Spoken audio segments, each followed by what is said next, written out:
오늘 함께 말씀 보시겠습니다. 다니엘서 7장 말씀 1절로 14절까지의 본문 말씀을 함께 찾아서 교도하시도록 하겠습니다.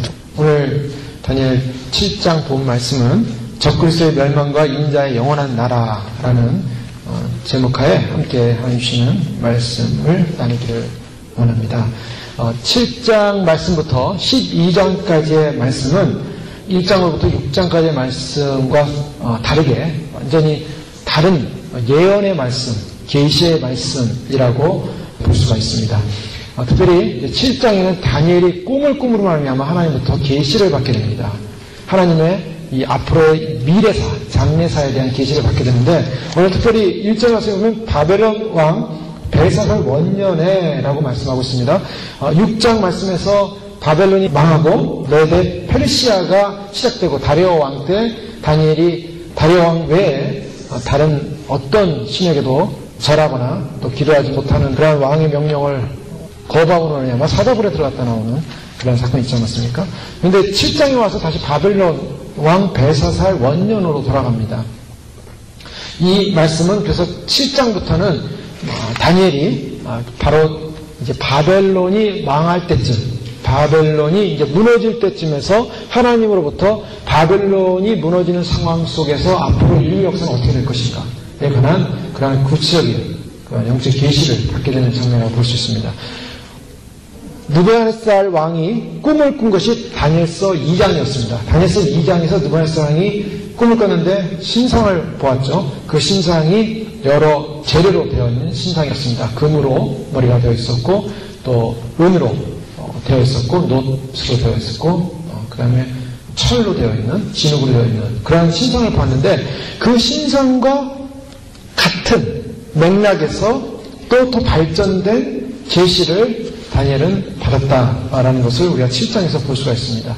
즉, 그 4개의 거대한 제국이 나타나는 장래사에 관한 느부갓네살의 꿈과 더불어서 느부갓네살은 바로 그 바벨론이 시작될 즈음에서 그 나라가 번성할 때 앞으로의 이 제국의 나라들이 어떻게 번성할 것인가에 관한 장래사에 대한 꿈이었다면, 그 사람은 바로 불신자였고 세상에 그냥 일반 패권을 갖다가 손에 쥐으려고 하는 욕심과 교만이 가득 찬 왕에 불과했습니다. 그런 자에게 하나님께서 장래를 가르쳐 주셨는데, 다니엘에게는, 하나님의 사람 다니엘에게는 다른 차원의 장래를 알려주십니다. 그 다른 차원의 장래는 똑같은 세대가 일어나지만 그 세대의 특성, 영적인 특질에 관한 바로 그런 부분이 오늘 꿈에서 다니엘을 통하여 계시되어지고 있다는 것을 저희가 살펴볼 수가 있습니다.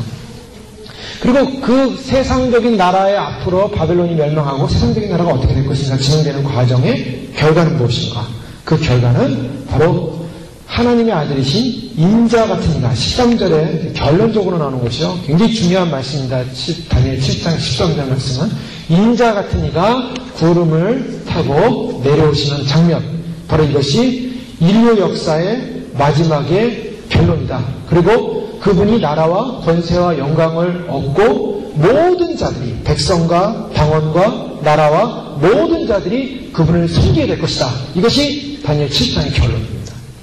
그러니까 다니엘 7장에서 다니엘이 바벨론이 망할 때쯤 벨사살 원년에 꿈을 꾸고 계시를 받게 되는데, 그 꿈의 계시는 놀라운 것이었습니다. 앞으로 제국이 어떻게 진행될 것인가, 바벨론 이후의 제국이 어떻게 진행될 것인가, 세상은 어떻게 진행이 될 것인가에 관한 그러한 메시지가 담겨져 있는 계시였는데, 그 계시의 결론은 무엇이었는가? 그 계시의 결론은 예수 그리스도의 인자 같은 이의 인자의 바로 재림을 이야기하고 있다는 것입니다. 다니엘서 7장에서 강조하는 부분은 초점은 무엇인가? 그것은 바로 예수님의 재림인 것입니다. 다니엘은 바로 그것을 보고 있어요. 이것이 오늘 다니엘 7장을 통해서 보여주는 말씀의 대략적인 구도라고 볼 수가 있겠는데요. 다니엘은 밤에 이상을 보았고 하늘의 네 바람이 큰 바다로 몰려 부는 것을 2절 말씀에 보게 됩니다. 하늘의 네 바람이 큰 바다로 몰려 부르더라. 그래서 네 바람이라고 하는 이 바람, 성경에는 바람의 표현이 많이 나옵니다. 계시록에서 그 바람이 나오고요. 근데 이 바람이 몰려왔다라는 이 표현은 하나님의 주권의 역사가 바로 바다로부터 그것이 나왔다라는 것 통해서 바다는 이 땅을 상징합니다. 즉 하나님의 주권의 역사가 시작된다라는 것을 상징하고 있습니다. 바람이라고 할 때는 또 상징적으로 하나님의 주권이지만 우리가 좀 더 영적으로 보면 그것은 바람을 잡고 있는 천사들을 말하고 있습니다. 천사들이 이 세상의 역사의 주관의 도구로서 이 세상을 주관하는 일에 동참하고 있다. 즉, 이 세상은 그냥 세상이 운영되는 것이 아니라 하나님의 계획과 섭리 가운데 운영되고 있다는 것입니다. 그냥 나라가 세워지고 그냥 나라가 없어지는 것이 아니라 하나님의 계획과 섭리 가운데 이루어지는데 바로 이 바람이, 네 바람이 큰 바다로 몰려 불더니 큰 짐승넷이 바다에서 나옵니다. 자, 3절에 보면 큰 짐승넷이 바다에서 나오는데 바로 바다라는 이 상징은 바로 세상이라는 상징이고 이 세상에서 나오는 큰 짐승 아닙니까? 큰 짐승. 여기서 중요한 것은 이 짐승이 크다라는 데 있습니다. 다니엘이 보니까 그 짐승이 보통 짐승이 아니라 큰 짐승들이에요. 큰 짐승 넷이 나옵니다. 그런데 느부갓네살 왕은 큰 신상을 봤습니다. 그때 컸죠. 그런데 그는 한 몸통으로 되어 있었는데 오늘 다니엘이 보는 것은 다 각자 분리된 짐승, 네 마리의 짐승을 보고 있습니다. 지금 뭐냐면 크긴 큰데 각자의 성질이 다른, 성향이 다른 그런 영적인 의미를 갖고 있어요. 느부갓네살은 인간 세상의 모습을 담고 있는 인간의 형상, 신상을 봤는데 다니엘은 짐승을 보고 있더라는 겁니다. 짐승입니다. 즉 세상 나라는 어떤 나라인가? 즉 이 땅의 나라들은 결국 짐승의 나라다. 짐승의 나라의 예표다라는 것을 성경에서 분명히 말하고 있습니다. 이것이 영적인 시각을 가진 사람이 보는 계시입니다. 세상 사람들은, 일반 사람들은 자기 나라가 부유해지고 번성해지고 번영해지고 대단해지면 그것이 굉장한 축복인 것처럼 생각하고 인간사에 인간의 우상을 만들어놓는 그 자체가 굉장한 대단한 사건이라고 생각하고 제국을 만들려고 합니다. 그러나 하나님 눈에서 보면 그런 인간의 우상일 뿐이에요. 그 인간의 우상, 인간이 만들어놓은 인간의 번영은 인간의 우상이라서 하나님이 결국 오실 때, 예수님 오실 때 또 힘들어해서 완전히 다 부서뜨려 버립니다. 인간들은 아무리 번영시켜봤자 그것은 자기 우상일 뿐이에요. 짐승은 뭔가? 짐승의 가장 본질적인 특성은 뭐냐면 자기 우상입니다. 그래서 인간 안에 있는 죄성이 뭔가? 인간은 죄를 짓고 죄성은 어떤 죄성을 갖고 있는가? 자기 우상화를 만들기 시작한다는 것입니다. 그래서 마지막 때 나타나는 적그리스도의 영이 활동하는 짐승의 시대에는 사람들이 어떤 마음을 하냐면 자기 사랑하고 자기 배가 신이요. 자기 사랑, 자기 배가 신이라고 하면서 결국 자기 우상화에 빠지는 것이 바로 마지막 시대의 마지막 사람들의 모습이고 결국 철저한 에고이즘, 이기주의에 빠진다는 것입니다. 자, 오늘날 많은 사람들이 어떤 문제를 갖고 있습니까? 오늘날 점점 사람들은 자기라는 울타리, 자기 나라, 자국, 자기의 이끌려 인생을 살아갑니다. 점점 그래서 그 인간이 가지고 있는 본성적 특성이 계속 사람들은 메말라갈수록, 인생이 메말라갈수록 점점 자기에 대한, 자기 우상화에 대한 집념이 강하게 되는 것이죠. 그것이 바로 짐승의 나라의 특징인데 지금 다니엘이 보는 이 세상은 어떤 나라인가? 이 세상은 큰 짐승들이 일어나는 나라다. 큰 짐승의 나라들이다. 즉 이 세상이 아름다운 곳이 아니라는 것입니다. 다니엘이 볼 때 바벨론이라는 제국도 큰 짐승이요. 또 그 다음에 나올 나라도 큰 짐승이요. 그 다음 나라도 큰 짐승. 다 짐승입니다. 그래서 다니엘이 꿈을 꾸는데 전부 짐승만 봐요. 좀 좋은 꿈을 꾸면 얼마나 좋겠습니까? 근데 인간들에게 나오는 그런 모습은 다 짐승의 모습이다. 이것을 볼 수가 있고요. 모양이 각각 다른데요. 그것은 각각 특성이 다르다는 부분입니다. 4절에 보면 첫째는 사자와 같은데 독수리의 날개가 있더니 내가 볼 사이에 그 날개가 뽑혔고 땅에서 들려서 사람처럼 두 팔로 서게 함을 입었으며 또 사람의 마음을 받았으며 첫 번째 짐승을 봅니다. 첫째는 짐승이 나오는데 아마 순서대로 나온 것 같아요. 첫 번째 짐승을 보니까 사자와 같은데 사자는 아니죠. 근데 사자와 같다. 자, 사자하면 우리가 좀 긍정적 의미로 성경에 많이 쓰고 있습니다. 왜냐하면 사자하면 예수님이 사자로 표현되는데 마치 그런 것처럼 사자와 같다. 또 독수리의 날개가 있다. 이것은 이 지상에서의 동물의 왕국의 왕은 누군가 보통 이제 사자로 표현을 합니다. 또 세상에서 날아다니는 새 세계에서는 누가 왕인가? 독수리로 표현되고 있어요. 그러면 사자의 모양인데 독수리 날개를 달고 있어요. 굉장히 강력한 짐승이라는 겁니다. 이 첫 번째 짐승은요, 사자의 동물의 왕 중의 왕이고 새들의 왕 중의 왕인 그런 동물과 새가 합쳐진 사자의 독수리 날개가 있었어요. 그러니 얼마나 파워풀합니까? 그런 파워풀한 짐승이 어떻게 됐습니까? 날개가 뽑혀버립니다. 날개가 꺾이는 거예요. 그러니 힘을 잃어버린 겁니다.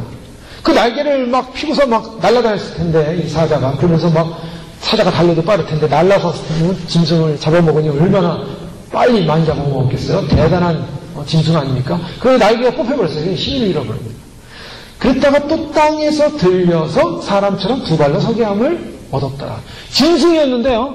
사자였는데 갑자기 땅에서 일어납니다. 일어나더니 사람것처럼 두 발로 서게 함을 얻었더라. 근데 이게 사람이 됐습니까? 아니면 짐승입니까? 짐승인데 사람처럼 두 발로 섰어요. 이게 뭘 상징하고 있는가? 바로 이것은 이제 바벨론을 상징하고 있다라고 이제 많은 주석가들이 이렇게 해설하고 있는 것입니다. 자, 느부갓네살 왕이 본 신상은 금의 머리였습니다. 자기의 존재는 금의 머리였어요. 그래서 자기가 나중에 그 두랍 표면에다가 금으로 완전히 신상을 만들지 않습니까? 자기 신상을. 그러니까 자기는 이 꿈에 봤는데 금이었어요. 다니엘이 바로 그 머리는 당신이라 바벨론을 말하고 있었어요.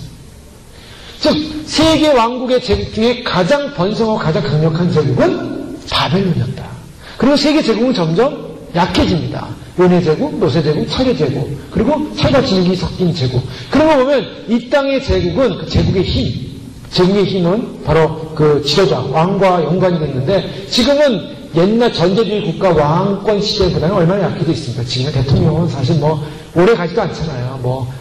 계약제 아닙니까? 뽑히면은 4년이든 5년이든 아니면 한 번 연임하면은 한 8년 정도 하겠죠. 한 10년 하든가. 이렇게 해서 그냥 하다가 그냥 물러나고 독재 국가라는 그 독재들도 여러 가지 독재 문제가 나오지만은 그러나 옛날 왕들과 다르다는 거예요.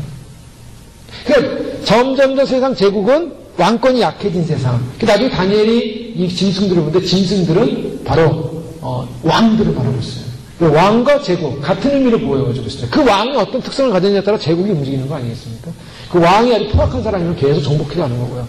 그래서 고대 제국들은 왕의 특성에 의해서 제국이 움직여지는 모습을 보는데 느부갓네살 왕이 그런 강력한 왕이었다. 그에게 하나님께서 땅과 하늘과 이 바다 이런 것들 다 다스리는 권세마저도 주는 그런 대단한 왕권을 가지고 있는 이방인이었습니다. 근데 그가 교만해져서 어떻게 됩니까? 그가 짐승이 되버리잖아요. 그래서 짐승이 돼서 7년 동안 소처럼 풀을 먹다가 내가 왜 이런 인생을 사는가? 내가 왜 이렇게 짐승이 됐을까? 하면서 정말 나는 아무것도 아니구나. 내가 만든 이 제국도 아무것도 아니었구나. 인간은 아무것도 아니구나. 오직 인간이라는 존재는 전능하신 하나님의 그 능력 안에서 아무것도 아닌 존재구나 하고 하늘을 바라보는 그 순간에 사람이 돼버리죠. 다시 사람이 됐어. 정신이 돌아와서. 바로 이 부분을 말씀하고 있는 것으로 해석을 하고 있는 것입니다. 날개가 뽑혀서 힘을 잃었다가 사람처럼 다시 일어섰다. 바로 그와 같은 나라 바벨론의 제국을 보여주고 있고요. 이것은 저희가 지금 계속 스킵해서 가겠습니다. 다른 지식이 나오는데 둘째는 곰과 같다. 이 사람은 이 두 번째 제국은 곰과 같은. 그래서 몸 한편을 들었고 그 입에 이사이에는 새 갈빗대가 물렸는데 그에게 말하는 자가 있어 이르기를 일어나 많은 고기를 먹으라 하였으며. 여기서 말씀을 보면요. 두 번째 짐승은 곰과 같았다 그랬습니다. 이 곰은 어떤 특성을 갖고 있냐면 곰은 굉장히 강한 특성, 그 탐욕스러운 욕심을 가진 특성으로 보여주고 있습니다. 곰은 사자처럼 빠르지 못하지만 미련하면서 또 끝까지 포기하지 않고 먹이를 추적하는 그러한 끈질긴 그런 절을 갖고 있는 존재가 바로 짐승인데 성경에는 곰을 많이 표현하고 있습니다. 그래서 곰이 결국에는 어떤 악한 존재의 한 모습으로 표현하기도 하는데 이 곰은 욕심이 많은 존재예요. 그래서 막 먹어댑니다. 그래서 오늘도 보니까 그 입에 이사이에 새 갈빗대가 물렸다. 먹는 존재예요. 막 먹어치우는 존재. 그래서 이 존재는 어떤 존재인가? 한쪽 다리를 들었다라고 했습니다. 한편을 들었다. 그 몸이 한편을 들었다라는 표현을 봐서 이 메대와 페르시아의 균형이 깨어지는 부분을 설명하고 있고요. 또 한편으로는 다른 나라를 쳐서 들어가기 위한 하나의 상징적 모습의 제국의 모습을 상징하고 있다. 이렇게 표현을 할 수도 있습니다. 해석을 할 수도 있습니다. 그런데 이 사이에 갈빗대가 물었는데 이 갈빗대도 하나도 아니고 3개의 갈빗대를 물었다는 것입니다. 즉 갈비를 3개나 입에다 물고 있는 거예요. 욕심이 많죠. 갈비가 고기 중에 맛있는 고기라고 그러지 않습니까? 그래서 갈비도 다 좋아하잖아요. 근데 이 곰은요, 맛있는 그 부분을 아주 입에다가 3개의 갈비를 넣고서 이제 막 먹으려고 하고 있는 거예요. 그런데 하늘에서 어디선가 뭐라고 말할까? 그에게 말하는 자가 있어. 이르기를 일어나 많은 고기를 먹으라. 네, 먹으라. 지금 뭘 말하냐면요. 이 갈빗대는 이집트와 바벨론과 팔레스타인 땅을 이제 해석할 수도 있고요. 메데 페르시아 그런 상황에서 얼마나 이 메데 페르시아가 컸냐면은 바벨론보다 더 컸습니다. 바벨론보다 그 지역이 더 커서 이들이 한번 전쟁을 하면 250만 명 정도가 전쟁에 동원이 됐어요. 마지막에 이서스가 군대를 파견해서 막 전쟁하는데 보통 전쟁이 250만 명. 대한민국 전군이 합쳐서 60만 명이거든요. 60만 명. 60만 명이 대한민국 전군입니다. 그런데 생각해보십시오. 그 옛날 고대에 전쟁을 하면은 250만 명, 막 300만 명 이런 사람들이 그냥 창칼을 들고 와서 전쟁을 하는 거예요. 막 밀어붙이는 것입니다. 그 영토의 길이가 이 3,000마일, 길이가 3,000마일, 폭이 1,500마일, 어마어마한 크기의 제국을 이뤘어요. 굉장히 큰 제국이었어요. 그래서 곰처럼 막 정복해가지고 상당히 많은 땅을, 동쪽으로는 인도, 서쪽으로는 헬라 반도, 북쪽으로는 다니무강, 남쪽으로는 아라비아 사막까지 영토를 확장했던 그런 메데 페르시아의 모습을 보여주고 있습니다. 근데 여기서 중요한 것은 명령하시는 이가 있다는 겁니다. 그래서 말씀하신 분 있었죠? 누군가 그 곰을 향하여 말하고 있습니다. 그에게 말하는 자가 있어 이르기를 일어나서 많은 고기를 먹으라. 즉, 이 메데 페르시아로 보여주는 이 곰으로 상기되어지는 이 나라도 하나님의 주권하에서 결국 움직일 수밖에 없는 나라다라는 것을 보여주고 있습니다. 하나님의 주권하에서 제국은 그 역할을 감당하고 있다. 그리고 세 번째로 보니까 그에 내가 또 먼저 다른 짐승, 곧 표범과 같은 것이 있는데, 표범의 짐승이 나옵니다. 이 표범은 새 날개가 4시 있다라고 얘기하고 있습니다. 이 표범도 굉장히 빠른 존재죠.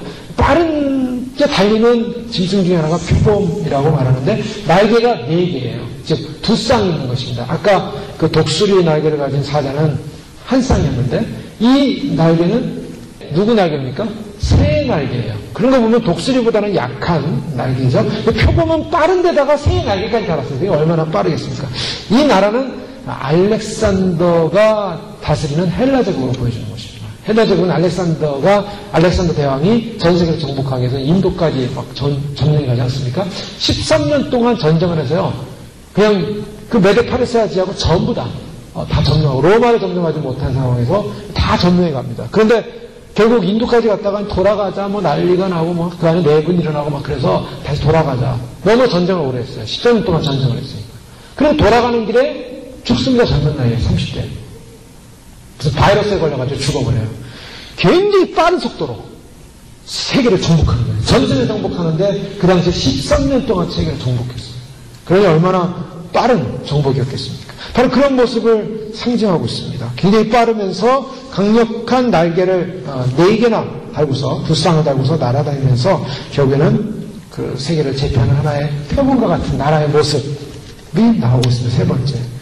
그런데 7절에 보니까요. 이제 다니엘이 이 3마리의 짐승을 보고 다시 7절 말씀에서 4번째 짐승을 얘기하는데 여기 이런 말씀합니다. 7절에 내가 밤 이상 가운데 그 다음에 본. 그래서 내가 밤 이상 가운데라고 표현하고 있습니다. 다니엘이 특별히 밤 이상 가운데라고 표현하고 있음으로 말미암아 그가 4번째 짐승을 보는 것을 밤 이상 가운데 특별히 봤다는 강조하고 있습니다. 그 부분이. 그래서 4번째 짐승이 나타나기 전에 밤 이상 가운데 지금 뭔가를 또 보고 있는 거예요. 그 특별한 뭔가를 본다는 개념에서 내가 밤 이상 가운데 그 다음에 본 4째 짐승은 실제 보니까 어떤 짐승이냐면 무섭다고 했습니다.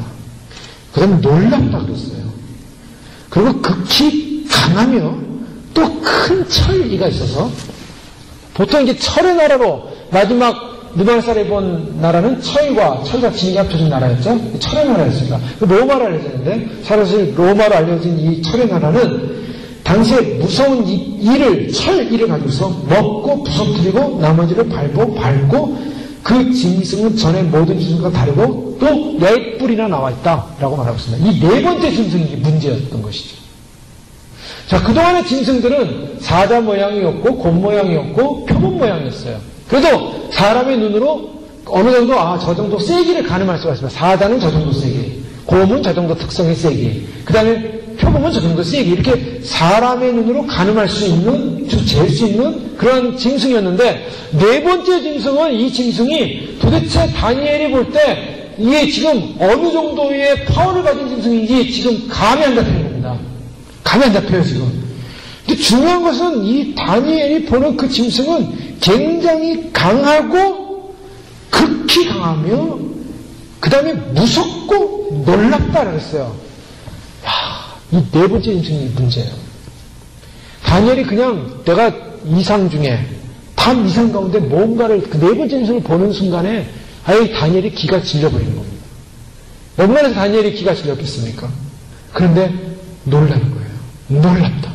얼마나 강력한 짐승이었는데 아주 귀한 짐승이었어요. 가만히 보니까 뿔이 10개나 나와 있어요. 계시문학에서 뿔이 나와 있다라는 이 상징은 권세를 상징합니다. 굉장히 파워풀한 권세예요. 이 뿔이 10개나 나와 있는, 한 개만 나와도 권세가 있는데 10개나 뿔이 나와 있다. 10뿔이라는 거죠. 그래서 이 10뿔에 달려있는 이 짐승, 이 짐승은 너무나 강한 짐승이에요. 여태까지 자신이 봤던 인간으로서는 도저히 판단이 안 되는 이 지상 피조계의 어떤 힘을 가진 그런 어떤 짐승들과는 비교가 안 되는 뭔가 초자연적인 힘을 가진 듯한 그런 기괴한 짐승을 보고 있는 거예요, 지금. 그 10뿔을 가진 짐승을 보면서 내가 그 뿔을 열심히 보는 중 다른 지금 얼마나 지금 다니엘이 거기에 그냥 놀랬냐면요. 열심히 보는 척 그러잖아요. 다니엘이 지금 열심히 보고 있어요. 저게 도대체 저 짐승이 뭐냐. 얼마나 놀랬겠어요. 그러니까 열심히 보고 있는 거예요. 참 신기해. 세상에 보다 이상한 괴상한 저런 짐승을 다 보네요. 하면서 놀래가지고요. 막 정신없이 보고 있었어요. 바로 그때 그런 표현입니다. 이게 그때 다른 작은 뿔이 그 사이에서 나옵니다. 10뿔 썼는데 작은 뿔 하나가 나오는데요. 그 짐승 자체가 아주 존재 자체가 아주 기괴한 거예요. 근데 거기에 10뿔이 있었던 그 10뿔에서 작은 뿔이 하나 나오는데 먼저 뿔 중에 셋이 그 앞에 뿌리까지 뽑힙니다. 그 10뿔도 대단한 권세를 갖고 있는 뿔이었는데 거기서 작은 뿔이 나오면서 앞에 있었던 세 뿔을 다 그냥 뿌리채 뽑아버려요. 이 작은 뿔에는 사람의 눈 같은 눈이 있고 또 입이 있어 큰 말을 하느니라. 자, 여기에 이제 힌트가 있는 거죠. 요 뿔은요, 짐승에서 나오는 작은 뿔이었는데, 그 10뿔 중에서 나오는 이 작은 뿔이 3개의 뿔을 제거해버립니다. 근데 이 작은 뿔이라는 존재가 어떤 존재인가 가만히 봤더니, 거기에 사람의 눈 같은 것이 있었다는 거예요. 그리고 입이 있었다는 것입니다. 뭘 말하냐면, 요 작은 뿔이 사람을 상징하고 있다는 거예요. 그 한상 예시로 본 바로 그 작은 뿔. 그 작은 뿔이 그 네 번째 짐승에서 나오는데, 그 네 번째 짐승에 나오는 그 작은 뿔의 존재는 사람이다. 사람인데 눈이 있고 말을 하더라는 거예요. 자, 그 말이 어떤 말인가? 그 말 아주 참담한 말입니다. 그래서 그 뒷부분에 보면 그 말은 아주 지극히 높은 자를 대적하는 25절에 보면요. 다니엘이 이제 이 15절 이하에는 그 환상을 보고 해석을 하기 시작합니다. 해석을 하는데요. 그 해석 가운데 25절에 보면 그가 장차 말로 지극히 높으신 자를 대적하며 또 지극히 높으신 자의 성도를 괴롭게 할 것이며. 자, 그라는 이 그가 누군가? 바로 작은 뿔이에요. 자, 24절에 보면 그 10뿔은 그 나라에서 일어날 여왕이요. 그 외에는 또 하나가 일어나리니 그는 먼저 있던 자들과 다르고 또 새 왕을 복전시킬 것이며. 해석이 나오지 않습니까? 다니엘이 나중에 그 뿔을 보니까 그게 왕들이더라 이거예요. 권세를 가진 왕들이더라. 그 제국에서 10왕이 나오는데 그 10왕 중에 나중에 나온 그 한 조그만 왕이 그 왕이 아주 강력한 파워를 가지고 3명을 제거시키고 복종시키고 장차 말로 지극히 큰 말을 가졌다라는 이 큰 말이라는 것은 그 말 자체가 센 사람이에요. 말이 거친 사람, 악한 사람 있지 않습니까? 저 사람은 말이 굉장히 거친 사람이야.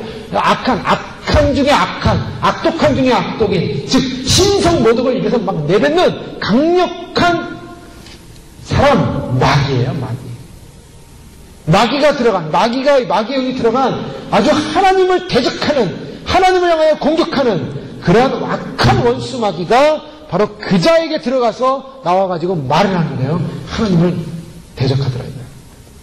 25절에 그가 장차 말로 지극히 높으신 자를 대적하며 또 지극히 높으신 자의 성도를 괴롭게 할 것이며 요자 그가 또 때와 법을 변개코자 할 것이며 성도는 그의 손에 붙임받으며 한 때와 두 때 반때를 지니리라. 다니엘이 이걸 보고요 정신이 없었던 거예요. 이 마지막에 네 번째 짐승에서 나오는 요 마지막 작은 뿔이 결국에는 세계 역사의 마지막에 가장 놀라고 상상이 안 가는 짐승의 짓을 하는데, 이 짐승이 어느 정도냐면 살아계신 하나님을 대적하고 그가 하나님이 만든 모든 법과 때와 질서조차 다 바꾸려고 한다는 거예요.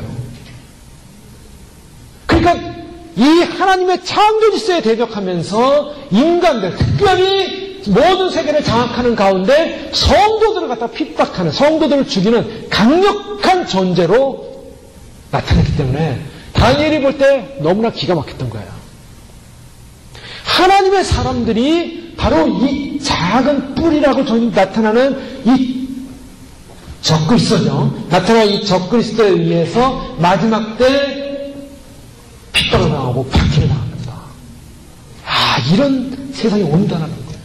이것이 바로 다니엘이 받은 바로 마지막 모든 인류의 역사, 바벨론 이후에 벨사살 왕이 죽고 나서 또 바벨론이 멸망하고 나서 그 다음에 어떤 세계가 올 것인가. 그 바로 세계는 바로 그런 짐승의 세계들이 오고 있는데, 짐승의 세계 맨 마지막에는 결국에는 이런 엄청난 하나님을 대적하는 그런 존재가 나타나서 결국 한때와 두때 반때를 성도들을 핍박하고 괴롭히는 대환란의 마지막 3년 후 3년 만에 그 엄청난 핍박의 시대가 올 것이다 라는 것을 미리 보는 거죠. 그러니 다니엘이 얼마나 충격이었겠어요. 하나님의 사람들, 믿음의 사람들. 다니엘은 아마도요, 바벨론이 망하면 이제 이스라엘이 흩어졌던 유대인들이 이제 다시 고토로 돌아가서 예루살렘으로 돌아가서 성전을 짓고 또 거기서 하나님께 예배하기를, 그리고 나라를 회복하기를 기대했을 것입니다. 그러나 그 이후로 나라를 뗄 수 없었어요. 유대인들은 돌아가긴 돌아갑니다. 고레스에서 돌아가지만 고레스 역시 어떤 자였냐면 고레스 역시 핍박하는 자였어요. 느부갓네살 아무리 그가 하나님으로부터 계시의 꿈을 받았다 할지라도 그도 성전을 회폐했던 존재예요. 그래서 그와 같은 회폐했던 존재, 짐승의 존재들이었습니다. 이방 열방의 열국의 나라들은 다 짐승의 존재들이에요. 하나님을 대적하는 존재들이었어요. 여기 나오는 이 짐승들, 사자 같은 존재, 또 곰 같은 존재, 또 표범 같은 존재들, 다 짐승의 존재들, 다 짐승이에요. 하나님을 대적하는 자들이었어요. 그런데 이 마지막에 나타난 이 짐승은 더욱더 하나님을 대적하더라는 거예요. 이 짐승은 아주 기괴한 짐승이었습니다.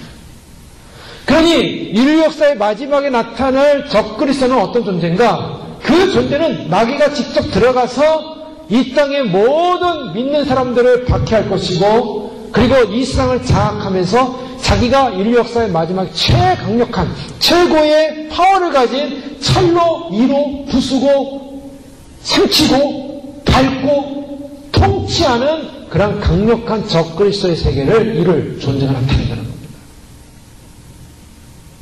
그러니 적그리스도 시대에 믿는 성도들이 살아간다는 것은 얼마나 고통스러운 시대일까.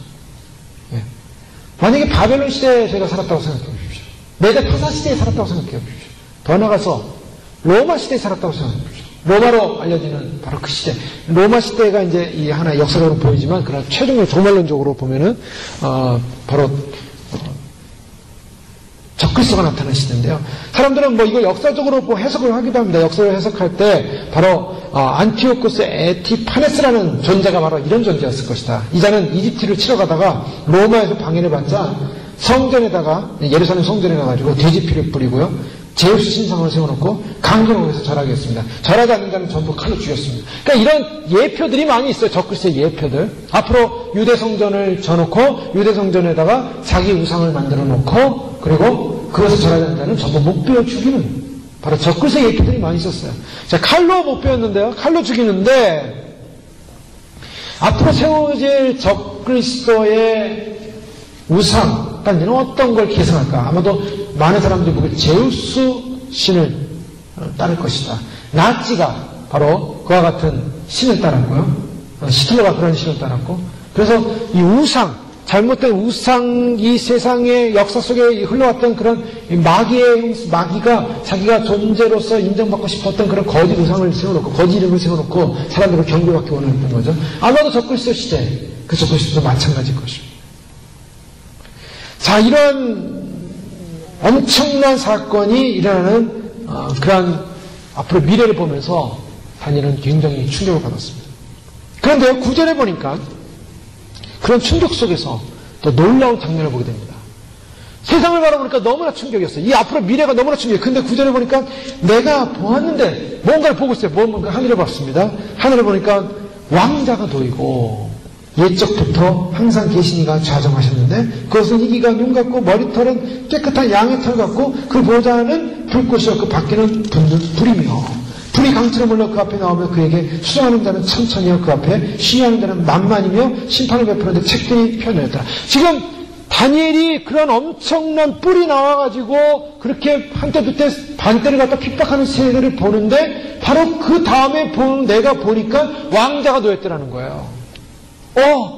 인간 세상의 짐승들 세상이 지나가고 나니까 왕자가 보이는데 그 왕자의 옛적부터 항상 계시니, 이게 굉장히 중요한 말씀입니다. 옛적부터 항상 계시니, 즉 창조주 하나님이세요. 그분이 좌정하시는데 그 옷은 희기가 눈 같고 그 머리털은 깨끗함이 양털 같고 그 보좌는 불꽃이요 그 밖에는 붙는 불이요. 하나님은 어떻게 표현하고 있습니까? 희다라고 표현하고 있습니다. 흰 옷을 입고 있어요. 그 옷은 희기가 너무나 희다. 지금 뭘 말합니까? 깨끗하고 정결한 성결을 말하고 있고요. 그 깨끗하고 정결한 성결의 옷을 입은 바로 하나님께서 또 그 머리털은 어떻게 깨끗합니다. 머리털은 흰 머리털, 양털과 같다. 자, 이것을 보면 무엇을 알 수 있습니까? 이것을 보면은 바로 하나님께서 인류 역사의 마지막을 어떻게 정리하시냐? 심판으로 정리하십니다. 자, 인류 역사의 마지막은 바로 이런 짐승의 세계로 끝나는 것이 아니라 짐승의 세계 다음에 하나님의 의로운, 공의로운, 정결한, 성결한 심판이 예비되고 있다는 것입니다. 바로 인류 역사는 뭘 대기하고 있는가? 하나님의 심판대 앞에 서 있는 거예요. 하나님의 심판대. 특별히 여기서 희다라는 표현을 강조되는 걸 통해서 이것이 어떤 심판일까 보면은 천국에 들어가기 위한 심판이다, 무슨 심판이다, 여러 사람들이 해석하시겠지만 이것은 제가 볼 때 이것은 인류 역사의 마지막 심판, 백보자 심판으로 보여져요. 왜요? 왕자가 놓였다 그랬습니다. 내가 봤는데 왕자가 놓이고 구절에 이 왕자가 놓였다라는 것은 이 표현, 이 표현에서 보면은 단수로 되어 있는데 킹제임스 버전만 봐도 좀 다릅니다. 스론스로 되어 있어요. 즉 왕자들이에요. 왕자들이라는 것은 왕의 자석들입니다. 자, 이것을 언어적으로 들어가면, 히브리어로 들어가면은 더 정확하죠. 이것은 복수로 되어 있습니다. 즉, 왕자들이 있어요. 왕자들이요. 거기는 그 왕자들 중에 다른 왕자들은 다 가치성이 없는 것은 아닌데, 그것은 메인이 아니기 때문에, 메인이 아니라 그 왕자들이 있지만 그 중에서 가장 중요한 왕자는 어디입니까? 바로 하나님이세요. 그래서 하나님만이 부각되는 거예요. 자, 그 백보자 심판 자리 사석에는 많은 왕자들이 앉아서 그 많은 사람들이 앉아있다는 거예요. 자, 이것이 굉장히 중요한 원어적 의미입니다. 즉 하나님 백보자 심판할 때는 바로 믿지 않은 자들은 전부 일어나서 그 심판대 앞에서 책 앞에서 자신들이 행한 모든 행위에 대한 죄를 심판을 받고 벌거벗겨 불모서가 떠들게 되어 있습니다. 그러나 믿는 사람들, 왕권을 가진 사람들, 휴거 백성들, 순교 백성들, 이런 백성들 어떻게 되냐? 바로 그때 주님과 함께 앉게 되는 거예요. 이게 사람들 여러 가지 해석합니다. 그건 천사들일 것이다, 천성 있는 증인들이 서길 것이다, 여러 가지 해석을 하고 있지만, 그러나 주님이 너희는 왕같은 제사장이요라고 말씀하셨을 때, 그 왕같은 제사장이라는 그 말은 왕권의 자리에 앉혀주시겠다는 것입니다. 너희가 왕노탑이다. 그 왕자들이라는 그 왕자들 속에는 주님과 함께, 하나님과 함께, 예수님과 함께 그 왕권을 받은 백성들이 그 자리에 함께 있는다는 거예요. 세상 나라가 아무리 강해 보이고 세상 나라가 아무리 그 적그리스도가 나타나서 짓밟고 삼키고 죽이고 그걸 받기를 한다 할지라도 주님께서 역사의 마무리는 바로 의로운 승리자들, 왕권자들에서 심판이 이루어질 것이다 라고 말씀하고 있는 것입니다. 다니엘이 그걸 보고 있는 거예요. 그 영광을 보고 있습니다. 그런데 그 보좌는 불꽃이여 밖에는 붓는 불이다. 보좌가 불꽃이다. 불꽃이라는 것은 믿지 않는 자들에게는 심판의 불이지만 믿는 자에게는 성결과 정결과 거룩함의 불입니다. 심판과 형벌이 아닌 정경케 하고 영광스럽게 하는 타는 불인데요. 그 바퀴가 불로 돼 있다는 것을 봐서 바퀴가 있죠. 보호자의 바퀴가 있는 것입니다. 이게 뭘 말하냐? 이동한다는 거예요, 보호자들이. 그래서 천국에는 그 자기가 하나님으로부터 받은 보호자가 있는 분들은 보호자를 타고 움직이는 거예요. 날아다니는 거예요. 이동하는 거예요. 보호자의 바퀴가 있다. 자, 놀랍지 않습니까? 근데 그 바퀴가 뭐예요? 불이에요. 불의 바퀴. 이 불의 바퀴라는 것은 무엇을 강조하고 있냐면 그것은 마지막 백보자 심판에서 이루어질 하나님의 심판석의 위엄과 영광을 드러내고 또한 그 어미하심을 드러내는 것이지만 하나님의 심판은 지금도 모든 사람 어느 곳에 있든지 다 심판이 가능하다는 거예요. 주님은 움직이시는 분이에요. 그래서 순찰자를 보잖아요. 순찰자가 하나님 보실 때 순찰자가 이 땅을 순찰하실 때 하나님이 저울을 재십니다. 마지막 때 주님은 이 땅을 심판하시기 전에 반드시 이 땅을 순찰하신다 그랬어요. 보십니다. 죄악이 어디까지인가. 죄악의 관영을 보신다. 주님이 그냥 보시는 게 아니라 순찰을 하시는 거예요. 그래서 그 순찰에 의해서 결국에는 합격이 안 되면은 결국에는 심판을 받게 됩니다. 심판을 받게 됩니다. 그래서 사실은요, 영계 상황에서는요, 우리가 어느 날 예수님을 안 믿다가 갑자기 구원받는다. 이게 아니라 지금 그 믿음의 생활을 열심히 하고 있어야 주님이 순찰하시면서 그 순찰 때 이미 다 결정이 되는 겁니다. 이미 결정이 되는 거예요. 그래서 주님은 그런 결정된 자를 찾으시는 거예요.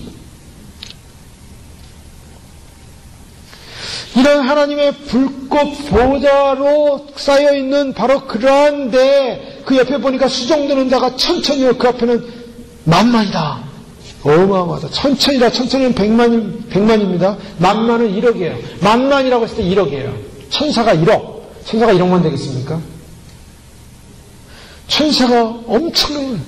그런데요, 우리가 성경을 구해보면 아수르 군대 18만 5천 명이 죽는데 몇 명의 천사가 필요했냐면 단 한 명의 천사가 필요했어요. 아수르 군대 18만 5천 명을 죽이는데 한 명의 천사가 밤에 한번 샥 지나가고 나니까 전부 죽었어요. 한 명의 천사, 하나님의 군대 천사가 한 명만 지나가도 이 땅의 인간을 18만 5천 명이 그냥 쓰러져 나가는 거야. 예수님께서 십자가에 못 박혔을 때 사람들이 막 조롱했을 때 내가 하늘에 있는 나의 천사들 12영도 보내서 나를 구원시킬 수 있다.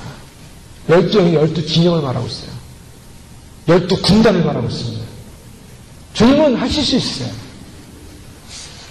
주님은 천국에 그 어마어마한 천사들을 예비해 놓고 있고 그 천사들에서 세계의 마지막을 정리하실 것입니다. 강력한 파워예요. 강력한 파워. 저는 재난들이 올 때 그 재난들이 그냥 오는 것이 아니라 영계에서는 천사들이 그 재난들을 가지고 와요.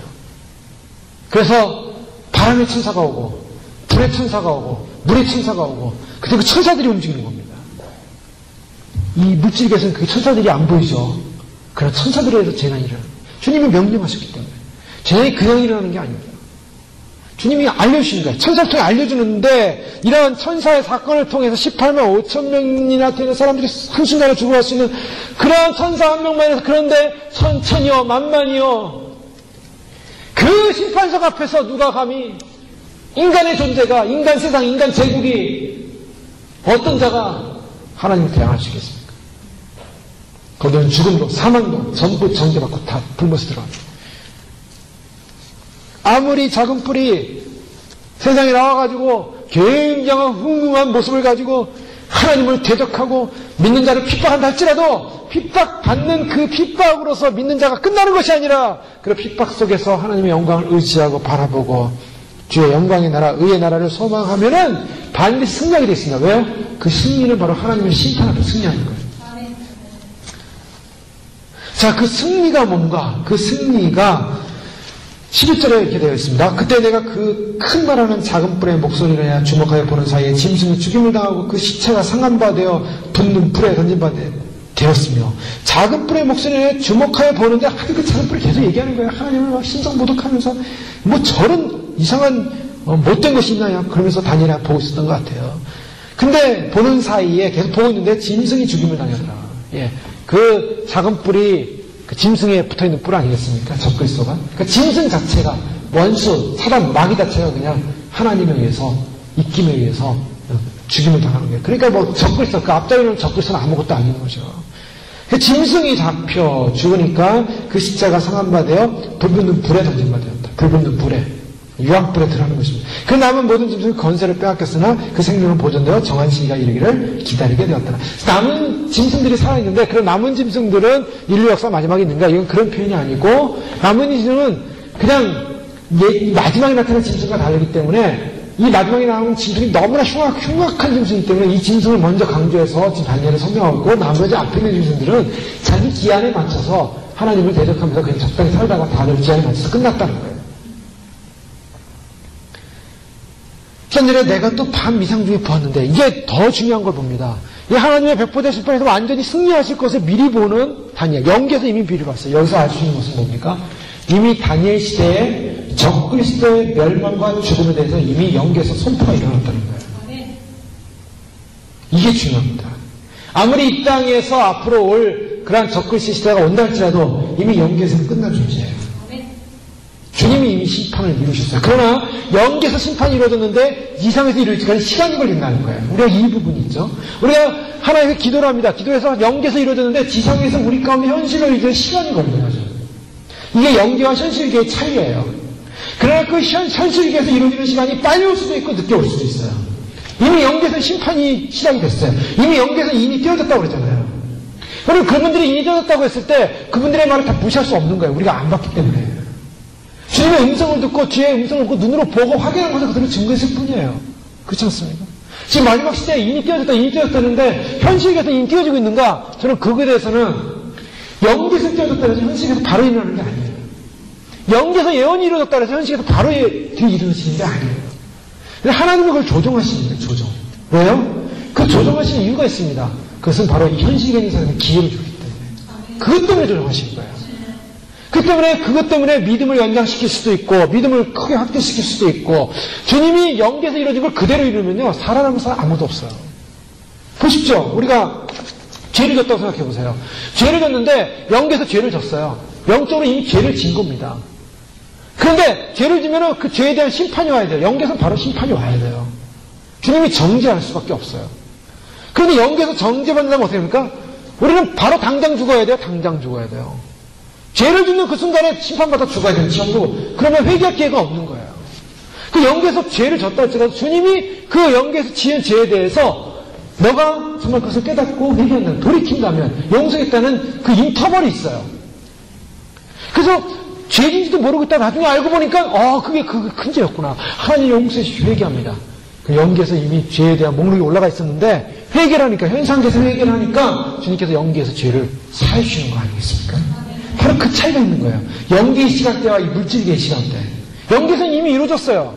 그러니까 물질계에서 이것을 현상적으로 우리가 보기까지는 시간이 있는 것입니다. 약간의 시간. 주님에게는 정말 1초에, 1분, 1초에 0.000의 1초일지는 모르겠지만 우리 시간대는 주님이 그걸 우리 상황에 맞게 조절하고 계신 거예요. 마지막 때가 바로 그런 때예요. 지금 영계에서는 어떠냐면 시간이 멈추고 있다고 그래요. 무슨 말입니까? 시간이 다 끝났어요. 시간이 1분 남았다, 누가 5분 남았다, 막 이러죠? 이게 시간이 멈췄다는 겁니다. 그 멈추면 멈추면 이제 징계가 와야 되잖아요. 심판 쏟아내야 되잖아요. 주님이 오셔서 휴거가 일어나고 시작해야 되잖아요. 심판 시작해야 되는데, 근데 딱 멈추시고 주님이 필요해서 한 초씩, 이게 정상적인 시간으로 하는 게 아니라, 그냥 주님이 필요해서 한 초씩 이렇게 옮기신다는 거예요, 지금. 그 한 초를 지금 스테이하고 있는 거예요. 머물러 계시면서 기다리시는 거예요. 사인을 주고 계시는 거예요.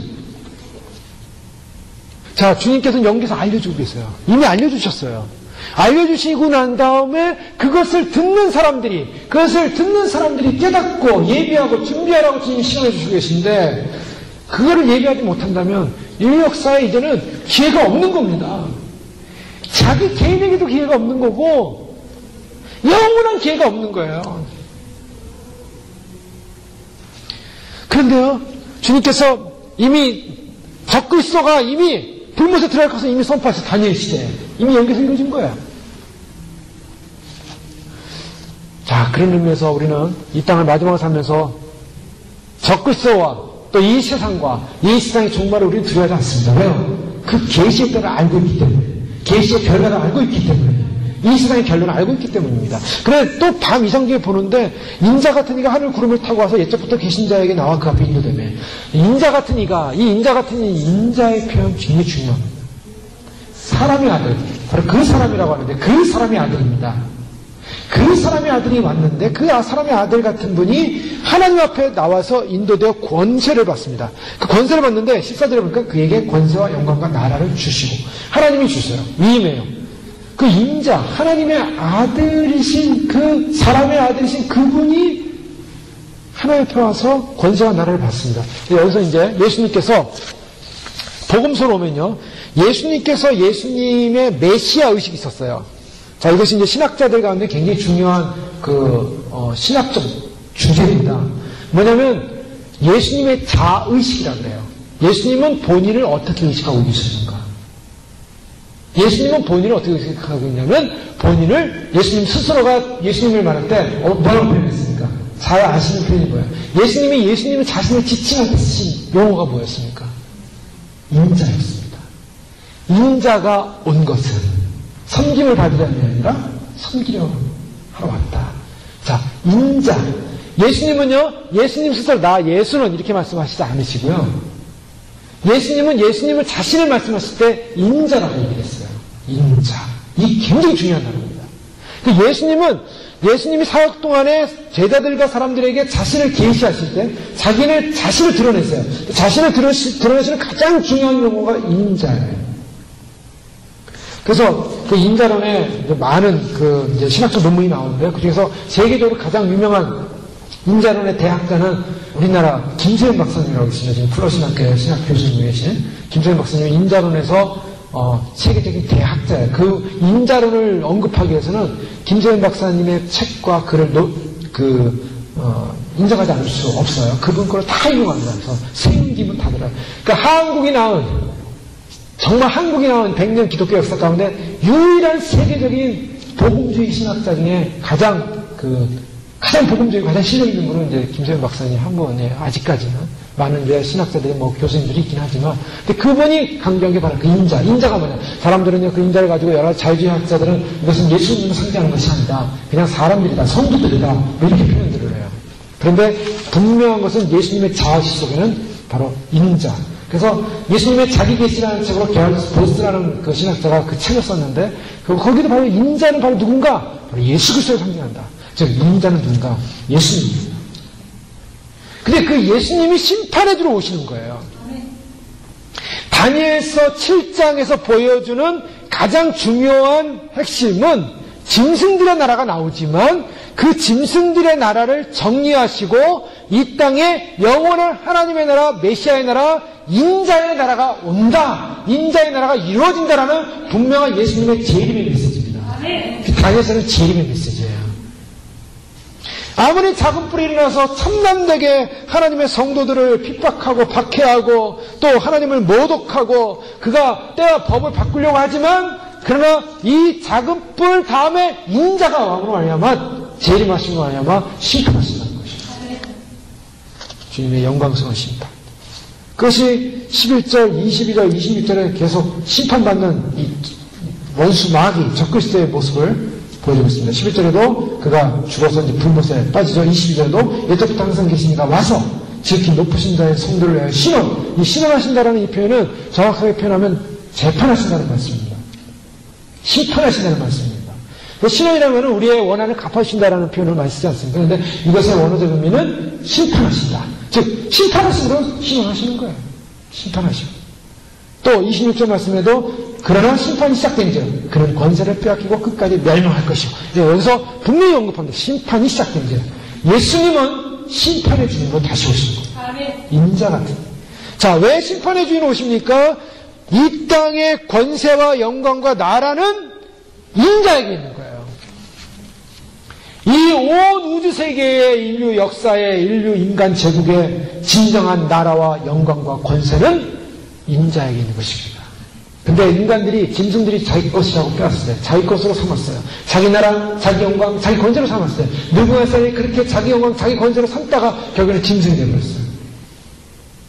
하나님께 돌려야 될 영광, 하나님께 돌려야 될 나라, 하나님께 돌려야 할 권세, 그것을 인간이 차지하는 순간에 인간이 짐승이 된다는 겁니다. 인간은 하나님께 돌려야 할 영광을 자기 우상화 시켜버리면 그게 짐승이 되어버리는 거예요. 그래서 자기를 사랑하는 사람은 짐승이 돼서 짐승의 나라에 들어가는 겁니다. 그래서 적그리스도의 영을 받는 사람은 어떤 사람인가? 자기를 지극히 사랑하는 사람들은 결국에는 휴거가 못되고 적그리스도의 영을 받게 되어 있습니다. 오늘날 사람들이 왜 회개하라고 하나? 왜 주님 오심을 예배하고 준비하면서 거듭나야 된다고 얘기하나? 거듭나고 준비해야 될 이유가 있다면은 그것은 내 안에 있는 나의 자기 사랑, 자기 자아사랑, 이거를 죽여야 한다는 거예요. 그래서 인자의 나라는 어떤 나라입니까? 인자의 나라는 바로 인자가 심판하신데, 그러면 심판하면서 인자가 나라를 이루세요. 나라를 갖게 되죠. 인자의 나라는 자기를 죽여야 따라갈 수 있는 나라라는 거예요. 예수님께서 뭐라고 말씀하셨습니까? 누구든지 나를 따라오거든 자기를 부인하고 자기 십자가를 지고 나를 쫓을 것이다. 자, 이것은 제자들에게만 해당된 말씀입니까? 아니면 예수님을 믿는 모든 사람에게 다 해당되는 말씀입니까? 마가복음 8장 34절에 말씀하고 있는 이 누구든지 나를 따라오든 자기를 부인하라. 자, 예수님을 따라가는 모든 사람에게 해당되는 거예요. 저희는 여기서부터 해방되고 싶어요, 사람들이. 자, 이 말씀이 이거는 12제자, 또 믿음 좋은 사람들이 해야 될 일이지 나는 아니야. 자기를 부인하래요. 성경에 자기를 높이고 존귀 여기고 대단하게 여기고 굉장한 존재로 스스로 여기라고 했습니다. 하나님이 높여주는 거지 자기가 자기를 높이는 게 아니잖아요. 나 대단한 사람이야, 나 굉장한 사람이야, 나는 뭐 벌써 자기가 높아가는 거예요. 자기를 높이는 거예요, 그게. 하나님이 인정해줘야 돼요. 그러면 인간이 해야 되는 건 뭐냐? 우리는 자기를 부인하는, 나는 아무것도 아닙니다. 나는 부족합니다. 주님, 나는 죄인입니다. 그리고 내 십자가를 지고, 십자가는 뭡니까? 내가 죽는 길이에요. 죽으러 가는 길이에요. 나는 날마다 죽노라. 또 바로 날마다 죽노라. 이게 거듭남입니다. 내가 날마다 죽노라. 이게 뭡니까? 날마다 회개합니다. 날마다 용서를 구합니다. 하나님. 그래서 자기를 날마다 죽이고 날마다 자기를 부인하는 길, 자신이 볼 때 옳게 보이고 자신이 볼 때 좋게 보이고 영리하게 보이고 현명해 보이고 대단해 보이고 굉장해 보이고 인간의 생각으로 이것이 길이라고 생각하는 그 모든 걸 부인해야 되는 거예요. 내가 보기에 좋아 보여도 하나님 보시기에 안 좋으면 안 좋은 거고. 자기를 부인해야 될 이유가 뭡니까? 이 세상이 너무나 타락되어 있고 악했기 때문이다. 사람들은 다 자기 사랑에, 자기 우상에 빠져 있는 거예요. 자기 우상의 길로 가고 있습니다. 자기를 우상하게 해서 뭡니까? 금으로 치장해야 되잖아요. 금 우상 만들어야 돼요. 그게 돈이 필요한 거예요. 돈으로 우상화를 시켜야 되고 사치시켜야 되고 자기를 높여야 되고 자기를 대단하게 만들어서 두라평지에다가 금신상 하나 높여 올려서 하나 크 해놓고 사람들이 보고, 자, 저 사람이 보고 전부 다 부러워해라. 나는 부러움의 대상이 되고 싶다. 우리 집안은 다 부러움의 대상이다. 내 자식도 다 부러움이고 나의 모든 일도 부러움이고 나의 사업도 부러움이고 다 부러우십시오. 부러우십시오. 부러워하는 사람들이 많은 교회, 더 부러워하는 사람이 많은 사람들이 되십시오. 그래서 여러분 복 받아서 부러운 사람이 되십시오. 그게 오늘날 이 복절의 신앙 아니겠습니까? 주님은 그런 거 말고 부인하라는 거예요. 그런 거 따라가지 말라는 거예요. 자, 주님은 왜 인자셨습니까? 인자셨기 때문에 고난을 당하셨어요. 주님의 신앙은요, 강한 자셨어요. 하나님 앞에, 하나님과 함께 동등되셨던 분이에요. 그런데 그분이 동등됨을 버리시고 내려오셔서 약한 자처럼 되셨어요. 원래 약한 자가 아니십니다. 강한 자지만 약한 자처럼 행동하셨어요. 그분이 예수님께서 십자가에 못 박힐 때 약하신 분이었습니까? 아니에요. 그때도 강하신 분이에요. 그런데 약한 자처럼 되셨어요. 또 예수님은 가장 의로운 분이셨습니다. 가장 의롭고 가장 바르고 바람 정직한 분이었는데 사람들이 예수님을 거짓말장이로 만들었어요. 거짓말한다 그랬어요. 거짓 증인들을 세워가지고 예수님을 비난했어요. 인자의 나라에 들어가는 사람은 우리가 진실을 말하고 있는 거예요. 예수님 오신다고 진실을 말하고 있는 거예요. 예수님 예수님 오시는 걸 믿어야 휴거 준비를 해야 구원을 받는다고 진실을 말하고 있는 거예요. 사람들이 우리를 거짓말장이라요. 누가 거짓말장입니까? 예수님을 사랑하고 기뻐하고 주님을 의지하는데 바보들입니까? 남들이 볼 때 뭔가 IQ가 모자라가지고 예수님 오시는 거, 예수님 우리 그거 준비하고 있습니까? 공부를 못해서, 모자라서, 세상 지식이 없어서, 아니잖아요. 하나님과의 깊은 교제 속에 살았는데도 마지막 십자가상에서는 예수님이 하나님과의 관계가 끊어진 것처럼 고통을 당하셨어요. 남들이 볼 때, 야! 이거 하나님 아들이고 내려와봐라! 이렇게 막 손가락질 당하시고요. 엘리 라마 사박다니 하고서 외치실 때, 야, 저가 엘리야를 찾는다. 자기 아버지를 찾는다. 아버지가 구원하나 보자. 하나님이 구원하지 않지 않느냐? 사람들이 볼 때 예수님에게 하나님이 함께하지 않는 것처럼 보였어요. 그러나 하나님과 연합된 관계, 가장 가까운 관계, 하나인 관계였어요. 그런 대우를 받으셨어요. 당장 예루살렘으로 올라가셔서 그냥 헤롯을 죽이시고 그냥 거기서 왕이 될 수 있는 분이셨어요. 그런데 비참하게 십자가를 지셨어요. 왜요? 아버지의 뜻을 따라서 독점했습니다. 이게 인자의 나라입니다. 마지막에 이 땅에 오는 인자의 나라가 이루어지기 위해서 인자이신 예수님을 쫓는 바로 하나님의 사람들, 예수님의 사람들이 그런 오해를 받게 됐어요. 강한 믿음이지만 남들이 볼 때 우스워 보이게, 남들이 보기에 비웃는 그런 일도 당할 수 있고요. 우리가 주님을 더 깊이 알고 깊이 주님을 알아가고자 하는 그런 믿음 속에 살아가고 날마다 주님 옆에서 다시 돌아보면서 살아가고 애쓰는데 마치 우리가 하나님의 말씀조차도 모르고 오해하고 곡해하고 엉뚱한 편협된 인생을 살아가는 신앙을 살아가는 존재들처럼 사람들에게 비웃음을 당하고 빌립보서 2장 6절 11절 주님 그런 근본 하나님의 본체시나 하나님과 동등됨을 취할 것을 여기지 아니하시고 오히려 자기를 비워 종의 형체를 가지사 사람들과 같이 되셨고 사람의 모양으로 나타나사 자기를 낮추시고 죽기까지 복종하였으니 그 십자가에 죽으십니다. 이러므로 하나님이 그를 지극히 높여 모든 이름에 뛰어난 이름을 주사 하늘에 있는 자들과 땅에 있는 자들과 땅 아래 있는 자들로 모든 무릎을 예수의 이름에 꿇게 하시고 모든 입으로 예수 그리스도를 주라 시인하여 하나님 아버지께 영광을 돌리게 하십니다. 아멘. 우리가 주님을 따르는 이 세상 속에 우리가 이 세상을 부인하고 주님을 따라가는 길, 휴거자에게 이 길은 쉬운 길은 아닌 것입니다. 외로운 길입니다. 정절의 길입니다. 인내의 길입니다. 그러나 주님도 그 길을 걸어가셨어요. 제자들도 다 도망갔어요. 혼자 남으셨어요. 혼자 남아서 혼자 십자가 지었어요. 누가 대신 져주지 않았어요. 시몬이 지나가다가 잘못 잡혀가지고 잠깐 져주긴 했지만 주님 홀로 지시고 가셨어요. 마지막까지 우리는 홀로 이 십자가 지고 가야 됩니다. 그런데요, 홀로만 가지 않죠. 같이 가는 백성, 같이 가는 우리 사랑하는 가족들이, 믿음의 가족들이 함께 힘을 함께 사랑하며 섬기며 함께 그날을 소망하며 그 영광을 바라보며 함께 또한 짐을 져주며 함께 기도하며 함께 가는 줄 믿습니다. 그렇지만 또 혼자 가야 돼요. 양면성입니다. 그렇죠? 그래서 우리가 혼자 서야 돼요. 홀로 서기를 해야 돼요. 이 믿음은 홀로 서기를 해야 되는 믿음이에요. 그래서 주님은 홀로 서라고 말씀하세요. 실제로 주님은 이렇게 말씀했어요.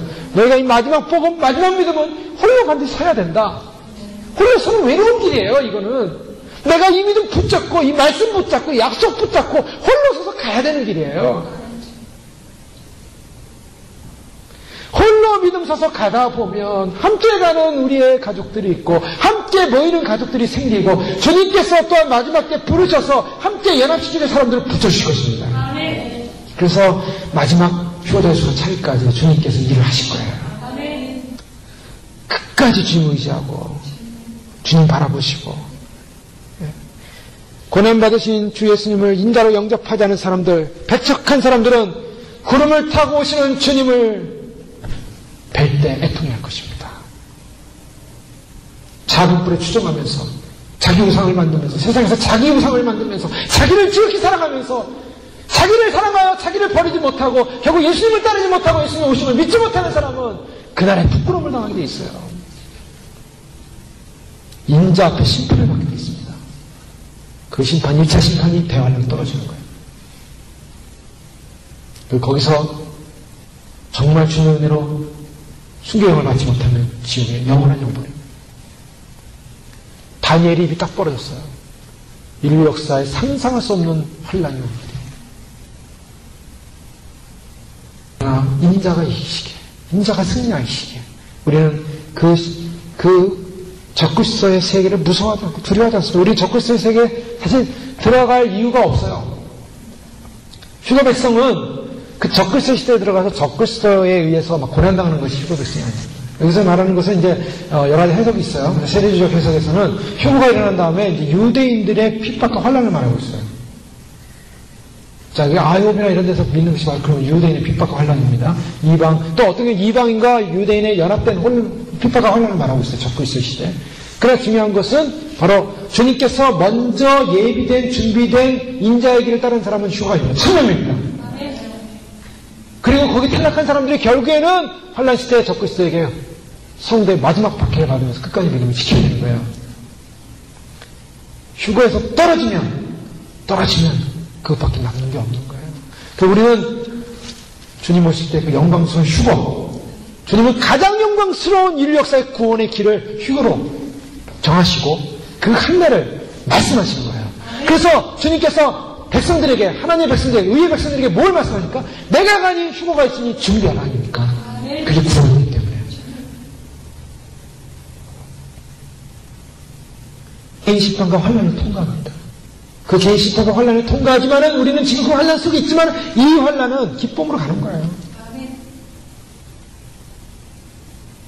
그리스도와 함께 다스릴 사람들은 그와 함께 고난도 받아야 하리라. 예, 고난을 받는 거죠. 이 고난이 이게 뭐가 대단한 고난입니까 지금? 이것도 감당 못하는 사람들이 무슨 적그리스도 시대에서 환난 때 순교한다고 그랬습니다. 그때는요 다 배도예요. 당장 먹을 거 없어 보십시오. 배도입니다. 주님이 불로 심판하기 시작하면요 먹을 게 없어져요. 원자력 발전소 하나 난리됐다고 지금 한 나라가 난리고요. 먹을 게 없어 난리고. 원자력 발전소 몇 개 터져고 원자탄 몇 개 터져 보십시오. 이 지구가 어떻게 되나. 먹을 게 없는 거예요. 물도 못 마시고. 보여주는 거예요. 지금 미리 보여주는 거예요. 저거 아주 작은 걸 통해 보여주고 있어요. 지금 앞으로 올 환란이 어떤 모습일까. 하나님의 나라의 도래를 믿는 저희들은 환란과 박해를 자초하는 하나의 모습이기도 합니다. 사실. 환란받기를 결정하고 나가서 예수님을 증거하는 거예요. 그러나 이것이 저희가 깨어있는 길입니다. 재난과 환란의 시작의 밤이 깨어있는 삶. 믿은 사람들, 깨어서 예배하는 분들, 깨어서 예배하는 저희들, 그래서 주님 오시는 날 우리가 그날을 도적같이 맞이하지 않기 위해서 대단한서 5장 4절 6절 분명히 말씀하시죠. 형제들아 너희는 어둠에 있지 아니하면 그날이 도둑같이 너에게 임하지 못하리니. 이 도둑같이 임하지 못한다고 그랬어요. 근데 사람들 다 도둑같이 임한다고만 하고 있어요. 왜 이 말씀을 안 믿어요? 도둑같이 임하지 않는 거예요. 깨어있는 사람에게는, 빛의 자녀에게는 너희는 다 빛의 아들이요 낮의 아들이라. 우리가 밤이나 어둠에 속하지 아니하나니 그러므로 우리는 다 이들과 같이 다짐하고 깨어 정신을 차릴지라. 깨워서 준비하는 믿음의 사람들 반드시 그날 도둑같이 맞지 않고 주님의 오심의 이 메시지 앞에 우리가 인자에게, 인자의 나라, 그분이 그에게 권세와 영광과 나라를 주고 모든 백성과 나들과 각 방언하는 자들로 그를 섬기게 하였으니 그 권세는 영원한 권세라. 옮기지 아니할 것이요 그 나라는 패하지 아니할 것이니라. 아멘. 인자의 나라, 메시아의 나라. 주님은 바로 이 땅에 오셔서 내가 인자다, 그 나라를 영원히 이룰 것이다. 다시 오시는 주님, 주님이 주님, 인자의 나라를 위해서 오실 것입니다. 우리 그 인자의 나라 앞에 들어가는 인자를 따르는 믿음의 백성들로 오늘 주 안에서 믿음으로 끝까지 승리하시고 끝까지 인내하시고 끝까지 준비하심으로 주님 앞에 서서 휴가의 영광을 주 앞에 올려드리는 귀한 믿음의 승리자는 휴가의 백성들 되시길 주의 이름으로 축원합니다. 네, 기도하겠습니다. 이 시간 기도할 때는 그렇습니다. 마지막 짐승의 나라들, 그 짐승의 나라들 속에 인류 역사는 지나고 있지만, 그러나 이 짐승의 나라들 속에서 주님 마지막 나타날 저 그리스도, 그가 아무리 포악하고 역사할 수 없었던 가장 신성모독하는 가장 악한 원수 마귀의 모습으로 등장한다 할지라도 주님이 반드시 심판하시고, 주님이 이미 영계에서 심판을 선포하시고, 이미 영계에서 불못을 집어넣는 영적 사건으로 이미 승리하셨음을 선포하면서 우리가 마지막까지 주님이시면 주님의 재림을 이 땅 가운데 반드시 그 짐승에게 속하지 않고 다 나와서 자기 우상에 빠진 그런 짐승의 나라에서 나와서 주님 다시 오심을 믿고 예비하고 준비하다가 인자의 나라에 다 들어갈 수 있는 그런 믿음으로 승리케 하소서. 그 인자의 믿음으로 주님 우리 자신을 부인하고 오늘도 우리 자신을 거듭나고 우리가 참으로 회개하며 정결해지며 아버지 하나님 거룩한 의의 백성되어 빛의 자녀되어 그날에 깨어서 주님을 도전같이 맞아는 믿음의 삶이 되어주는 축복하옵소서. 함께 기도하시겠습니다. 할렐루야. 아버지 하나님 감사합니다. 주께서 오늘 지켜주시고 인도하여 주셔서 마지막 시간 마지막 삶 아버지 하나님 참으로 주님 마지막 시대 가운데 우리에게 알려주신 놀라운 사건들 하나님께서 미리 알려주시고 주께서 미리 보여주시고 주께서 미리 알려주신 놀라운 사건 앞에서 아버지 하나님 참으로 영적으로 깨어서 믿음으로 흔들리지 않으며 아버지 하나님 끝까지 달려가며 아버지 하나님 참으로 이 믿음에게 홀로 가는 길이지만 아버지 하나님 홀로 서야 되는 길이지만 그러나 아버지 하나님 홀로 서서 갈 때 믿음의 가족들이 함께 연합되어지고 믿음의 가족들이 함께하고 믿음의 가족들이 함께 아버지의 사랑으로 연합되어 함께함으로 말미암아 하나님의 영광을 드러내며 하나님 나라를 드러내며 하나님의 이름을 드러내며 그리스도의 영광을 드러내며 의의 영광을 드러내며 다시 오실 나의 왕 다시 오실 나의 주님 아버지 하나님 권세와 영광과 나라가 주님께 영원히 영원히 주님께 있게 영원히 주님께 있게 아버지 하나님 인자로서 다시 오시는 주님이 영원히 통치하시고 인자로서 다시 오시는 주님이 영원히 다스리시고 인자로서 다시 오시는 주님이 영원히 높이를 받으소서 영원히 높이를 받으소서 할렐루야 할렐루야 할렐루야 주님 오시옵소서 주님이 오시는 그날 아버지 하나님이여 참으로 주님 모든 인류의 제국들 인류의 나라들 사자의 나라들 또한 참으로 곰의 나라들 표범의 나라들 그 말로 닿을 수 없는 열불을 가진 나라들 세상은 그것들 속에서 적고 있어요. 세계 속에서 세상 속에서 인류는 올라가는 것 같지만 주님의 영원한 심판대 앞에 주님의 영원한 백보자의 영광의 심판대 앞에서 아버지 하나님 모두가 심판받는 존재들이요 아버지 하나님 우리는 정말 그런 심판에 빠지는 것이 아니라 하나님 아버지 예민하고 준비되어서 아버지 주님 오시는 그날 주님 오시는 그날 예수님 오시는 그날 믿음으로 아버지를 서서 주 앞에 영광 가운데 설 수 있는 귀한 믿음의 백성들 되어지게 하시고 영광스러운 인자 주님을 따르는 백성 주님을 섬기며 주님만을 섬기며 날마다 자기를 부인하고 주님 주신 십자가를 지고 따라갈 수 있는 믿음의 삶을 통하여 아버지는 주님 오시는 그 길을 예비하며 그 천국의 길을 예비하며 그 의기를 예비하며 그 영광의 길을 예비하며 그 소망의 길을 예비하며 아버지는 예비하는 믿음으로 성령을 만드는 성아버지 아버지 하나님을 도와주시고 아버지 하나님을 지켜주셔서 저희들이 끝까지 믿음으로 승리하시고 하나님 축복하소서 하나님 역사하소서 하나님 노래의 일을 베풀어주셔서 하나님 영광을 드러내주셔서 하나님 노래의 생명 역사를 이루어주셔서 오 할렐루야 라스마라스마라라스마라라라라 할렐루야 라스마시는 하나님을 감사합니다 할렐루야 라스마시는 주님을 찬양합니다 아버지 믿음의 믿음을 다하여 주시고 아버지 하나님 소망의 소망을 다하여 주셔서 왕이신 주님 다시 오셔서 인자의 영원한 나라 영원한 생명 영원한 구원의 나라 아버지 반드시 들어가는 놀라운 역사 아버지 하나님 역사 영광스러운 구원의 역사 반드시 동참하며 승리할 수 있도록 축복하여 주시옵소서 할렐루야 찬양합니다 경배합니다 할렐루야 라스마라스마라라스마라 할렐루야 라스마라스마라라스마라 할렐루야 아버지 주님 감사합니다 다니엘이 외롭게 참으로 그 이방 참으로 제국의 한가운데서 참으로 유대의 회복을 바라보며 참으로 주 앞에 기도하는 가운데 아버지 하나님 또한 참 그런 묵상하는 가운데 그가 꿈에 본 그 환상의 모습은 참으로 절망적일 수밖에 없는 참 제국들의 미래였지만 그러나 주님께서 결국 알려주신 것은 주님 이 땅을 참으로 사랑이 원수마귀가 장악하려 했지만은 그러나 주님께서 영광스러운 보좌를 펼치시며 영광스러운 통치를 이루시며 영광스러운 심판을 이루시고 실현하심으로 말미암아 주님의 영광스러운 나라 바로 아들에게 주어진 인자의 나라 영광과 나라와 권세가 영원한 나라 패하지 않는 나라 인자가 오셔서 결국 회복하는 영원한 미래의 소망을 그에게 확실히 보여주셨음을 찬양하며 감사합니다. 주님 우리에게 그 주님의 나라가 오고 있습니다. 주님 인자가 오시기에 주님이 오시기에 아버지 하나님 우리가 주님을 믿고 주님을 따르고 아버지 하나님 외롭지만 아버지 하나님 그러나 끝까지 서서 홀로 서서 주님만을 의지하며 주님만을 바라보며 달려나가는 그런 믿음으로 승자게 해주시고 주시고 주님을 따르는 자로 인자의 길을 아버지 그 인자의 나라의 길을 소망하며 마지막에 저희들의 믿음의 싸움을 승리하게 하시고 견고하게 하시고 흔들리지 않게 하여 주시고 강하게 하여 주시고 주님 세상을 이기신 주님께서 우리에게 주신 그 능력으로 말미암아 마지막까지 반드시 의의 백성으로 서서 참으로 소망의 백성으로 서서 주의 오심을 주의 나라를 증거하고 선포함으로 믿음으로 굳게 서는 믿음으로 승리하는 저희들 될 수 있도록 하나님 축복하여 주시옵소서. 주님의 오늘도 기름 부어주시고 능력과 확신 가운데 세우시고 다시 오시니 곧 오실 주님 이미 연계해서 이미 주님이 심판을 이미 이루시고 이미 천사를 통하여 그것을 말씀하시고 앞으로 올 여러 가지 상황들을 미리 보여주시며 사람들에게 깨어나라고 하는데 많은 사람들이 자기 우상을 세우고 진실의 나라로 들어가려고 저 환란으로 들어가려고 지금의 담을 잡고 있는데 아버지 깨우소서 일어나게 하소서. 오늘 또한 날마다 저 회개하며 거듭나지며 주님 날마다 정결케 되어지며 주님 그 영의 길을 겸손하게 진실하게 외치며 담대하게 증거하며 당당히 주님 오실 때까지 걸어갈 수 있도록 축복하여 주시옵소서. 주님께서 이루실 줄 믿습니다. 인자의 나라에 이루실 하나님의 영광의 소망을 우리에게 주셔서 오실 메시아의 나라 주님 나라에 주님 오시는 그날 영광스러운 휴거로 주 앞에 눈물의 찬양의 고백을 올려드리는 소망으로 달려가오니 주여 축복하시고 기름 부으시고 인도하여 주시옵소서. 감사와 영광을 주께 올려드리는 원하신 예수님 이름으로 기도 올려옵나이다. 아멘.